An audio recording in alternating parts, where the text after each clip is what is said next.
পঞ্চম গণবিজ্ঞপ্তিতে আবেদন নিয়ে জরুরি বিজ্ঞপ্তি এনটিআরসি এর। পঞ্চম গণবিজ্ঞপ্তির আবেদন নিয়ে জরুরি বিজ্ঞপ্তি জারি করেছে বেসরকারি শিক্ষক নিবন্ধন ও প্রত্যয়ন কর্তৃপক্ষ এনটিআরসি এ।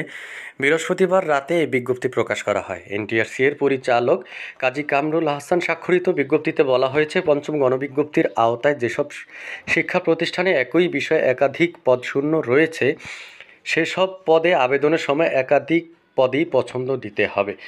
যদি কোনো প্রার্থী ওই প্রতিষ্ঠানে শুধুমাত্র একটি পদ পছন্দ দেন, তবে ফলাফল প্রস্তুতের সময় ওই প্রতিষ্ঠানের শুধু একটি পদের আবেদন বিবেচনায় নিয়ে ফলাফল প্রক্রিয়াকরণ করা হবে এবং অন্য পদগুলো ওই প্রার্থীর জন্য বিবেচনা করা হবে না। বিজ্ঞপ্তিতে আরও বলা হয়, সংশ্লিষ্ট সকল প্রার্থীকে এ বিষয়ে সতর্কতার সঙ্গে আবেদনপত্র পছন্দ দিতে হবে। উদাহরণ দিয়ে সংস্থাটি জানিয়েছে, যদি কোনো প্রতিষ্ঠানে আরবির লেকচারার নামক পদে দুটি পদ শূন্য থাকে, তবে নিয়োগ সুপারিশ লাভের সুবিধার্থে দুটি পদেই পছন্দ দিতে হবে। ভিউয়ার্স, আশা করি বিষয়টি ভালোভাবে বুঝতে পেরেছেন।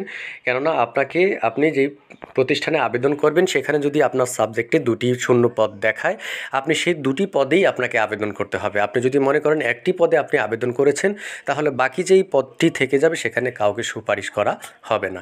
তো আশা করি বিষয়টি ভালোভাবে বুঝতে পেরেছেন। আল্লাহ হাফেজ।